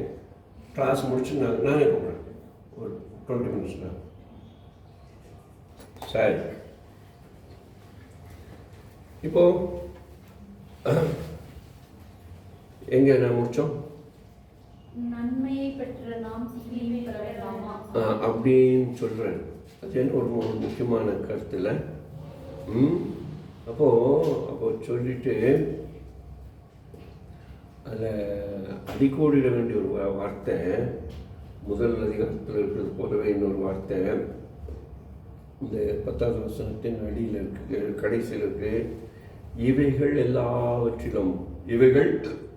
எல்லாவற்றிலும் யோபு தன் உதடுகளினால் பாவம் செய்யவில்லை. யோபு தன் உதடுகளினால் பாவம் செய்யவில்லை. யோபு தேவனை பற்றி குறை சொல்லவில்லை. இது ரொம்ப முக்கியம். இது ரொம்ப ரொம்ப முக்கியம். இதுக்கிடையில் இவருடைய 3 நண்பர்கள் வர்றாங்க. அவங்க இவர்களோட உரையாடுறது தான் 3வது அதிகாரத்திலேருந்து படிக்கிறோம். அதுக்கு முன்னாடி இந்த 3 நண்பர்களை மாத்திரம் ஒரு இன்ட்ரொடக்ஷன் பண்ணிவிட்டு இந்த வகுப்பை இன்றைக்கி முடிச்சிடுறேன். ஆண்டவர் சுத்தமான அடுத்த வகுப்பில் நம்ம பார்க்கலாம். நான் இது ஒரே நாளில் இந்த யோபு புஸ்தகத்தை முடிச்சிட முடியும். யோபுவுக்கு ஒரு முன்னுரை கொடுக்க முடியும். இருந்தாலும் யோபு பற்றி கொஞ்சம் தெளிவாக சொல்லணுங்கிறதுனால நான் இந்த நாளில் இந்த முதல் 2 அதிகாரத்தை மாத்திரம் பேசியிருக்கேன். இன்னும் நிறைய இருக்குது, ஆனால் மேலோட்டமாக பேசியிருக்கேன். இந்த 3 நண்பர்கள் யார் யார் அப்படின்னு சொல்லி பார்க்கும்போது, யோபுடைய 3 நண்பர்களாகிய தேமானியனாகிய எலிப்பாஸ். தேமானியன் என்ற தேமான் என்ற ஒரு ஊர் இருக்கு வச்சுங்களா, அந்த ஊரை சேர்ந்த எலிபாஸ். சூயினாகிய பில்தாத். சூயி என்ற ஒரு ஊர் இருக்கு, சூயி என்ற ஒரு ஊர், அந்த ஊரை சேர்ந்த ஒருவர். அப்புறம் நாகமத்தியனான சோப்பா. நாகமத்தியாங்கிற ஒரு ஊர் இருந்திருக்கு. அது எல்லாம் எங்கே இருக்குது என்னங்க நமக்கு சரியாக சொல்ல முடியாது. ஆனால் இவங்களெல்லாம் எங்கே இருந்திருக்கு, கிட்டத்தட்ட இந்த பாலஸ்தீனா பகுதியின் அந்த கீழ்ப்பக்கத்தில் இருக்கிறத கிழக்கு பகுதியில் இருந்திருக்கக்கூடும் என்று நம்பப்படுகிறது. அந்த பகுதியிலிருந்து 3 நண்பர்கள் வர்றாங்க. அவங்க வரும்போது அவங்க வர்றதுக்கு முன்னால் இப்போது இந்த யோபுடைய கதையை பற்றி அவங்க கேட்குறாங்க. என்ன கதை? பிசாசு வந்தான், கடவுளை பார்த்தாருங்கிற அந்த இதெல்லாம் இல்லை. யோபுங்கிற தன்னுடைய நண்பனுக்கு நஷ்டம் வந்திருக்கு, உடலில் வியாதி வந்திருக்கு, இது தொடர்ந்து வந்திருக்கு. அதனால் நம்ம போய் அவருக்கு என்ன சொல்லிட்டு வரலாம், ஒரு ஆறுதல் வார்த்தை சொல்லிட்டு வரலான்னு சொல்லி வர்றாங்க. அதுதான் அங்கே சொல்லப்பட்டிருக்கு. இவங்க எல்லோரும் எதுக்கு வர்றாங்களா? ஆறுதல் சொல்ல வர்றாங்க. இப்போது இவங்க எவ்வளோ தூரத்துலேருந்து வந்தாங்க அப்படிங்கிற கணக்கெல்லாம் நமக்கு தெரியாது. ஆனால் இவங்க எல்லாம் 3 பேரும் வித்தியாசமான ஊரை சேர்ந்தவங்க. அங்கங்கே ஒரு இடத்துல அசம்பிள் ஆகி அங்கேருந்து அவங்க பரிவாரத்தோடு வர்றாங்க. இந்த நாட்களில் இவர்களெல்லாம் பணக்காரர்களாக இருந்திருக்கணும், வசதி படைத்தவர்களாக இருந்திருக்கணும். அதில் இவங்க வரும்போது அவங்களுடைய அந்த பரிவாரங்களோடு வந்திருப்பாங்க, அவங்க வேலைக்காரர்களோடு வந்திருப்பாங்க. அப்படி வரும்போது யோபுடைய வீடு அவங்களுக்கு தெரியுறதுனால யோபுடைய வீட்டு பக்கம் வந்தோடனே யோபு முந்தி ராஜா மாதிரி இருந்தவர் இப்போ எப்படி ஆகிருக்கிறாரு? உடலெல்லாம் புண்ணாகி கூனி குறுகி ஒரு மூலையில், ஏன்னா அந்த அம்மா தான் சொல்லிட்டாங்களே மூலையில் உட்காருன்னு, அதனால் ஒரு மூலையில் சாம்பலில் உட்காந்துருக்கு. ஏன்னா சாம்பல் ஒரு விதமான மருந்து அந்த நாட்களில். நீங்கள் இப்போல்லாம் யாரும் அடுப்பில் வேலை செய்கிறதில்ல. அடுப்பில் வேலை செய்கிறவங்க இருக்கீங்களா? அடுப்பில் வேலை செய்கிறவங்க இல்லை. ஏதாவது கத்திக்கிட்டு வெட்டிச்சுன்னு வச்சுங்களேன், அந்த நாட்களில் டக்குன்னு என்ன பண்ணுவாங்க, இந்த சாம்பல் எடுத்து அப்படியே தூவிடுவாங்க. அந்த அம்மாவுக்கு தெரியும் பாருங்க, சாம்பல் எடுத்து தூவிடுவாங்க, அந்த பிளட் அப்படியே ஸ்டாப் ஆகிடும். அதனால் இவருடைய உடம்பில் வர்ற இதற்காக அவர் என்ன செய்திருக்கிறாரு, அந்த சாம்பலில் உட்காந்துருக்கிறாரு அப்படின்னு நான் நினைக்கிறேன்.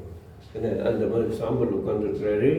இவருடைய முகம் எல்லாம் பழைய இருந்த அந்த அந்த நம்ம பாஷையில் சொல்லப்போனால் அந்த கெத்தப் இருக்குல்ல, அதெல்லாம் அழிஞ்சிருச்சு. அந்த தேஜஸ் எல்லாம் அழிஞ்சு இப்போது உருக்குலைந்து போயிருக்கிறார். இந்த சாதாரண விட்டடிப்பாங்களே, எப்படி இருந்தனா எப்படி ஆகிட்டேன்னு சொல்லுவாங்களே, அந்த மாதிரி எப்படி இருந்தவர் இப்படி ஆகிட்டார். ஸோ அவங்க அவரை பார்த்தோன்னே அவங்க தங்களுடைய துக்கத்தை வெளிப்படுத்துறதுக்காக அவங்களுடைய உடையும் கிழித்து போடுறாங்க, அவங்களுடைய சால்வையும் கிழித்து போட்டு அவரை பார்த்து தலையில் என்ன பண்ணுறாங்க, சாம்பல் தூசி எடுத்து போட்டுக்கிறாங்க. அது அந்த நாட்களுடைய வழக்கம். ஒரு பெரிய துக்கமான நிகழ்ச்சியை பார்க்கும்போது மண் எடுத்து தலையில் போட்டுக்கிறது நம்ம தமிழ் மக்கள் மத்தியில் அந்த மாதிரி இருந்தது. இப்போ இல்லை, எனக்கு தெரியாது பணியர்கள் மத்தியில் அப்படி வழக்கம் இருக்காங்க. ரொம்ப துக்கமான நேரத்தில் அந்த தலையில் இந்த புழுதியெல்லாம் போட்டுட்டு மண்டையை மாற அடிச்சுக்கிட்டு துணியெல்லாம் கிழிச்சிட்டு வர்றது. சரி, அப்படி இருக்கா? இது பரவாயில்ல. ஸோ அந்த துக்கத்தை வெளிப்படுத்திட்டு வர்றாங்க. வந்துட்டு இங்கே ரொம்ப இன்ட்ரெஸ்டிங் என்னென்னா, அவனை பார்த்த உடனே அவங்களுக்கு வாய் வரல பேசுறதுக்கு. நல்லா இருக்கான்னு கூட கேட்கல. நண்பனை பார்க்க வந்து நல்லா இருக்கான்னு கேட்காம பக்கத்தில் போய் அமைதியாக உட்காந்துடுறாங்க. எத்தனை நாள் இருந்தாங்க பாருங்க, ஒரு வாரம் பக்கத்தில் ஒரு மனுஷன் வச்சுக்கிட்டு ஒரு வார்த்தை பேசல. ஏன்னா அவங்களால கேட்க முடியல, அவ்வளோ துக்கம் தொண்டை அடைக்குது. நண்பனே, உனக்கு என்ன சொல்கிறதுன்னு தெரியலையே அப்படின்னு அவங்ககிட்ட பேச வாய் எடுத்தோடனே துக்கம் தொண்டை அடைக்கும் போது அவங்க பேச முடியாமல் போயிடுது. ஸோ இப்போ ஒரு நாள் இல்லை, 7 நாள் இவருடைய நண்பர்கள் இவரிடத்தில் அமைதியாக காத்திருக்கிறாங்க. அதுக்கு பிறகுதான் ஒரு புது டேர்ன் எடுக்குது. இவங்க வந்து பார்த்த உடனே இவங்க பேசுறதில்ல, மாறாக அவர் கூர்ந்து கவனிக்கிறாங்க. கூர்ந்து கவனிக்கும் போது அவர்கிட்ட ஏதோ ஒரு தப்பு இருக்கிற மாதிரி தெரியுது. அவங்களுடைய கணக்கு என்ன? யோபு மகா பாதகமான பாவம் செய்திருக்கிறார். இதனால தான் யோபுவுக்கு இந்த கதி. யோபு நல்லவன், இதெல்லாம் நமக்கு தெரிஞ்சதான். யோபு உத்தமன் தான். ஆனால் யார் கண்ணுக்கும் தெரியாமல் ரகசியமாக என்னமோ பாவம் பண்ணியிருக்காரு அப்படிங்கிற ஒரு தீர்மானத்துக்குள்ள விட்டாங்க. அந்த தீர்மானத்துக்குள்ள வந்து அடுத்த அதிகாரத்திலிருந்து ஒவ்வொருத்தரும் தீயினால் சுட்டப்பும் உள்ளாராதே நாவினால் சுட்ட வடுன்னு நாவில் வந்த மாதிரி வேறு அம்பு எல்லாத்தையும் எடுத்து விடுறாங்க அவங்க மேலே. வாயிலிருந்து டகா டகா டகான்னு அவன் அதெல்லாம் தாங்க முடியாமல் எப்படி பொறுத்து போகிறான் பாருங்கள். அவனுக்கு இயற்கையான ஒரு அழிவு, செயற்கையான அழிவு, இப்போது நண்பர்களால் வாயின் வார்த்தைகளால் கடுமையான வார்த்தைகள். அதுக்கு முன்னால் அவங்க மனைவியே அவனை வந்து வெறுத்து ஒதுக்குறான். இப்போ நண்பர்கள் வரும்போதும் நான் நினைக்கிறேன், வாங்க வாங்க மனுஷன் பாருங்கள் அநியாயத்துக்கு செத்து போகாமல் கிடக்கிறான் அப்படின்னாக்கும் சொல்லியிருப்பாங்க. எனக்கு எத்தனையோ அந்த மாதிரி அப்படிப்பட்ட மனைவிமார்கள் தெரியும். புருஷனை சாபம் போட்ட மனைவிமார்கள் எனக்கு தெரியும். என்ன இந்த மாதிரி சொல்லியிருக்கிறாங்க. ஸோ இப்போது இந்த மத்தியில் இந்த 3 நண்பர்களும் பயங்கரமான அவங்க நாவினால் போட்டு குத்துறாங்க. இது மாத்திரம் இல்லாமல் நான் ஏற்கனவே சொன்ன மாதிரி இடையில வந்த எலிபாஸ் அவனும் தான் பங்குக்கு தன்னுடைய ஈட்டி எடுத்து குத்துறான். இதன் மத்தியில் தான் கடவுள் ஆறுதலான சில வார்த்தைகளை யோபுவுக்கு சொல்கிறாரு. அந்த ஆறுதலான வார்த்தைகள் மாத்திரம் இல்லை, அவருக்கு ஆசீர்வாதம் கொடுத்து அவருடைய முன்னிலைமையை பார்க்கலும் பின்னிலைமையை அதிக பலனுள்ளதாக மாற்றுவார். அதுதான் முக்கியம். அதனால் நான் நினைக்கிறேன், யோபுவோட கடவுள் சந்திக்கிற அந்த சந்தர்ப்பத்தில் இந்த நண்பர்களும் கூட தான் இருந்திருக்கக்கூடும். இது என்னங்கிறத ஆண்டவருக்கு சித்தமான அடுத்த வாரத்தில் இதனுடைய தொடர்ச்சியை பார்ப்போம். நான் ஏன் இந்த 2 அதிகாரத்தை முக்கியத்துவப்படுத்தினேன்னா, இந்த 2 அதிகாரம் தெரிஞ்சாதான் இந்த முழு புத்தகமும் நமக்கு புரியும். இல்லைன்னா முழு புத்தகம் நமக்கு புரியறதுக்கு வாய்ப்பு இருக்காது. அதனால் இந்த வார்த்தைகளோடு தொடர்ந்து நீங்கள் மற்ற பாடங்களை படிங்க. ஆண்டவர் உங்களை ஆசீர்வதிக்கட்டும். யாராவது ஒரு கட்சம் பண்ணும்.